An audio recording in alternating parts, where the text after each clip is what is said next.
अगर किसी का सेल्फ कॉन्फिडेंस हिलाना हो तो उसके दिमाग में डाउट डाल दो, और अगर किसी का सेल्फ एस्टीम नीचे करना हो तो उसके दिमाग में गिल्ट डाल दो।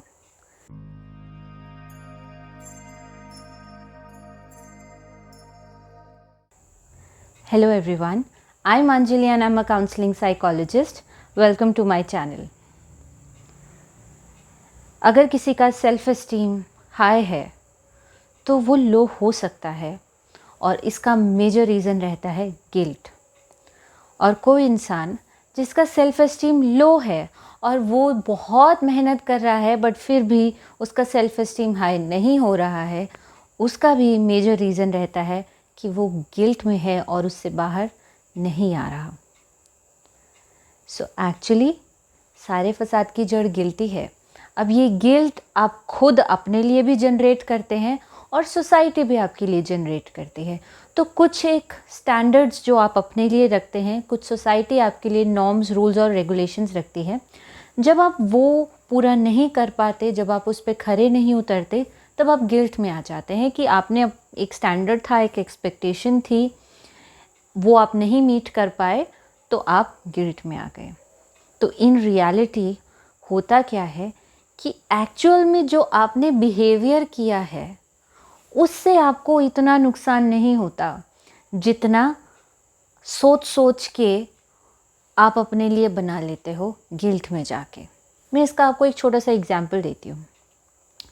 जैसे जब डाइटिंग के लिए लोग कर रहे होते हैं तो वो क्या करते हैं कि काफ़ी दिन बिल्कुल डाइट स्ट्रिक्ट शेड्यूल, हम सिर्फ पत्ते खाएंगे और सिर्फ इतना करेंगे और ऐसे करेंगे और मीठा बिल्कुल छोड़ देंगे, no calories extra etcetera etcetera. फिर एक दिन उनको बहुत क्रेविंग होती है और वो दबा के खा लेते हैं, और उसके बाद गिल्ट में पूरा टाइम रहते हैं कि मैंने इतने दिन अपने ऊपर स्ट्रिक्टनेस रखी और अब देखो 1 दिन 2 दिन हो गया मैं दबा दबा के खा रहा हूँ, 2 दिन 3 दिन 4 दिन हो गए मैं अभी भी दबा के खा रहा हूँ, क्योंकि अब तुम्हें लगता है कि अब मैंने एक बार व्रत तोड़ ही दिया है तो मैं 3-4 दिन अच्छे से खा लूँ, फिर से डाइटिंग करूँगा। ऐसा ही होता है यूजुअली। इसी को कंपेयर करते हैं उन लोगों से, उस ग्रुप ऑफ पीपल से जहाँ पे उनके डाइटिशियन उनको कहते हैं कि आपका ये डाइट शेड्यूल है और 1 हफ्ते में 1 बार 2 बार आप ये चीट डे या चीट मील एट्सेट्रा एट्सेट्रा कर सकते हैं, और या ये तो आजकल का न्यू टर्म है, या फिर थोड़ा सा लीनियंट उनके लिए बनाते हैं कि हाँ जी कभी कभार आप मिठाई खा लीजिए, that's okay, as long as आप एक्सरसाइज कर रहे हैं, एज लॉन्ग एज आप मैक्सिमम टाइम एक अच्छी हेल्दी डाइट फॉलो कर रहे हैं, आपका वेट लॉस हो जाएगा। तो आप खुद ही बताइए कि कौन से वाले एग्जाम्पल में जो है, जो पर्टिकुलर लोग होंगे उनका वेट लॉस होगा। ऑब्वियसली नंबर 2 पे। वाई? बिकॉज पहला वो कभी गिल्ट में नहीं गए, और दूसरा मेन रीज़न जिस पे मैं अब आ रही हूँ वो है कॉम्पनसेशन। जब हम कोई काम करते हैं और हमें लगता है कि हम उस पर खरे नहीं उतरे तो फिर हम जाते हैं गिल्ट में। अब उस गिल्ट से बचने के लिए, क्योंकि गिल्ट में जाते हैं तो बुरा लगता है, उस बुरा लगने से बचने के लिए हम क्या करते हैं, कुछ कॉम्पनसेटरी बिहेवियर करते हैं, और वो कॉम्पनसेटरी बिहेवियर करके हमें अच्छा लग जाता है तो हम अपने गिल्ट को उससे नलिफाई कर लेते हैं। ऐसा मेजॉरिटी ऑफ एवरीबडी, एक्चुअली हम अपने मेजॉरिटी लाइफ में ऐसा ही करते हैं। जहाँ जहाँ पे हम खुद को फेलियर पाते हैं तो हम उसका कॉम्पनसेटरी कोई बिहेवियर करते हैं। कुछ हमने गलत किया तो हम कुछ अच्छा करेंगे ताकि हम गिल्ट में ना जाएं और हम अपने इमोशनल और मेंटल हेल्थ की देखभाल कर लें। ठीक है, बट इसमें गलत क्या है? आप कहेंगे कि ठीक तो है, अगर हमसे एक जगह गलती हो गई तो हम कॉम्पनसेटरी गुड बिहेवियर भी तो कर रहे हैं, अब क्या कर सकते हैं? तो प्रॉब्लम इज, जब हम कॉम्पनसेटरी गुड बिहेवियर करते हैं तब हम ओवरडू करते हैं। Now this is the major point that I am talking about, overdoing of things. Because जब आपने कोई काम एक पर्टिकुलर टाइम के लिए करना था बट आप ओवरडू कर रहे हैं, आपने चीट डे या चीट मील सिर्फ एक बार खाना था बट आप उसको कॉम्पनसेटरी ओवरडू कर रहे हैं, तब प्रॉब्लम आती है। और यूजुअली ओवरडू ही हो जाता है जिसकी वजह से आप फिर गिल्ट में चले जाते हैं and the cycle goes on. So पहला सबसे बड़ा डेंजर क्या है आपकी सेल्फ एस्टीम के लिए? गिल्ट। गिल्ट की वजह से हम करते हैं कॉम्पनसेटरी बिहेवियर। कॉम्पनसेटरी बिहेवियर में हम करते हैं over doing of the task and then again we fall into the guilt trap.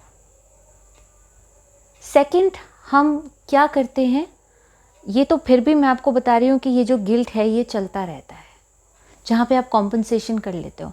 But what about दो सिचुएशंस जहाँ पे आपको कॉम्पनसेशन करने का मौका ही ना मिले, ऐसी सिचुएशन ही क्रिएट ना हो।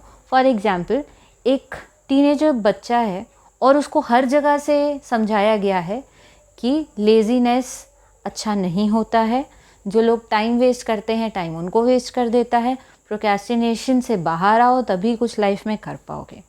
अब वो टीनेजर बच्चा जो है उनको सब पता तो है, बट क्या करें, लेज़ीनेस है कि जाती नहीं है, बेड से उतरा ही नहीं जाता है। और कोई भी काम करते हैं तो उनको पता भी होता है कि हाँ डेडलाइन है मुझे करना है, बट शरीर से एनर्जी ही नहीं आती है। तो वो गिल्ट में भी हैं, लेक्चर भी मिलता है उनको, उसको वो जस्टिफाई कर देते हैं, but internally they are in guilt. And the sad part is they can not even do any compensatory behaviour to come out of that guilt. ये तो मैंने आपको एक बहुत ही लो लेवल का एग्जाम्पल दिया है जो कि जिसके बहुत बड़े रेपरकशंस नहीं हैं। लाइफ में ऐसी बहुत सारी चीज़ें होती हैं जो आप दोबारा रिपीट नहीं कर सकते, उसके लिए कॉम्पनसेटरी कोई बिहेवियर नहीं है। एक बार हाथ से वो सिचुएशन निकल गई, then there is no looking back, you can not compensate for it, possible नहीं होता है। तब लोग गिल्ट में जाते हैं और तब आपको कुछ ना कुछ इमोशनल और साइकोलॉजिकल प्रॉब्लम होती ही होती है। तो मेजर रीज़न कोई साइकोलॉजिकल इशू होने का ही यही है कि आपने अपने सबकॉन्शियस माइंड में बहुत सारे चीज़ों का गिल्ट भरा हुआ है। एक आधी चीज़ का गिल्ट इट्स ओके, बट बहुत सारी चीज़ों का guilt you will land up into any kind of psychological issue, stress, anxiety and so on. अगर आप चाहते हो कि आपकी लाइफ थोड़ी सी कंफर्टेबल और पीसफुल रहे, तो एटलीस्ट आप क्या कर सकते हो, आपका लोकस ऑफ कंट्रोल अगर एक्सटर्नल है, मतलब अगर आप कोई काम भी करते हो और उसके लिए भी आप वैलिडेशन के लिए किसी और पे देखते हो कि तुम बताओ कि मैंने ये ठीक किया कि नहीं किया। जैसे आज मैंने बर्तन धोए, अच्छे धोए ना, देखो ज़रा किचन कितनी साफ़ लग रही है, तो आप किसी और को पकड़ पकड़ के ला रहे हो कि आप वैलिडेट करो। और वो सामने वाले का अगर रिएक्शन बिल्कुल ऐसा हो कि ये कौन सी बड़ी बात है, जबकि आपके लिए बड़ी बात थी, मे बी आपने ऐसा पहली बार किया था, यू वर एक्सपेक्टिंग कि शाबाशी मिलेगी, बट ऐसा कुछ भी नहीं हुआ, अ वेरी कोल्ड रिस्पॉन्स। तो आपका जैसे जैसे ये आप लाइफ में जो जो भी अच्छा कर रहे हैं और आपके आसपास कुछ नेगेटिव लोग हैं या कुछ ऐसे लोग हैं जिनको ज़्यादा फ़र्क नहीं पड़ता है कि आप क्या कर रहे हैं क्या नहीं कर रहे हैं, तो जब भी आप उनकी तरफ देखेंगे वैलिडेशन के लिए और वो आपको या तो नेगेटिव फीडबैक दे देंगे या कोल्ड शोल्डर दे देंगे या आपको गिल्ट में डाल देंगे, जो कि बहुत ही डेंजरस है। तो आप गए, आपका सेल्फ एस्टीम अगर ऊपर था तो नीचे चला जाएगा और अगर नीचे है तो ऊपर उठ नहीं पाएगा। I think now you will be able to understand कि बच्चे अपने पेरेंट्स से क्यों नहीं चिपकते या क्यों उनके बेस्ट फ्रेंड नहीं बनते।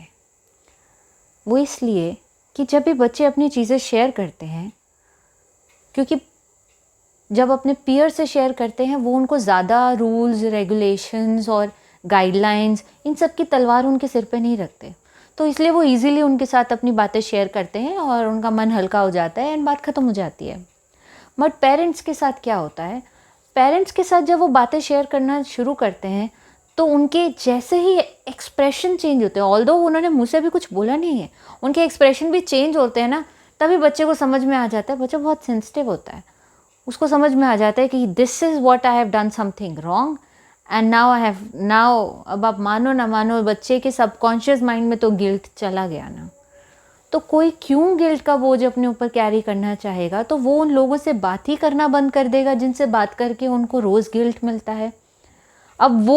अब मान लो किसी को आइसक्रीम खानी अच्छी लगती है, ठीक है, अब आप कहते हो कि आइसक्रीम खाने के ये नुकसान है, ये नुकसान है, ये नुकसान है, वो उसको भी पता है कि ये उसके ये नुकसान है, तो अभी क्या करेगा, वो चुप चुप के आइसक्रीम खाएगा, वो आपसे बात ही नहीं करेगा। क्यों? क्योंकि आपके के सामने खाएगा तो आप तो गिल्ट पकड़ा दोगे ना कि तू तो डाइटिंग कर रहा था, अब तूने फिर आइसक्रीम खानी शुरू कर दी। ठीक है, एक इंसान वैसे ही अपने सेल्फ गिल्ट में है, ऊपर से आप एडिशनल उसको पैकेज पकड़ा दोगे तो वो आपको काट देगा। The final conclusion about this video is कि आपको ये बार बार चेक करना है कि कौन सी ऐसी चीज़ें हैं जिनसे आपको गिल्ट आता है, मिनिमाइज़ दोस्त। ठीक है, सब चीज़ें हम एकदम से नहीं ख़त्म कर सकते, काउंसलर की ज़रूरत पड़ती है, बट आप उसको मिनिमाइज़ तो कर सकते हैं। और डिसीजन मेकिंग एकदम प्रॉपर रखो, या तो आप कोई काम कर रहे हो या नहीं कर रहे हो, बीच में नहीं लटकना है कि हम खा भी लेते हैं समोसा और समोसा खाने के बाद हमें बुरा भी लगता रहता है, फिर अगली बार हम फिर खा लेते हैं। तो आप अगली बार एक स्ट्रैटेजी बना सकते हैं ना, maybe something else, maybe I will eat this, और maybe every Sunday I will eat this, rest of the days I will not eat it.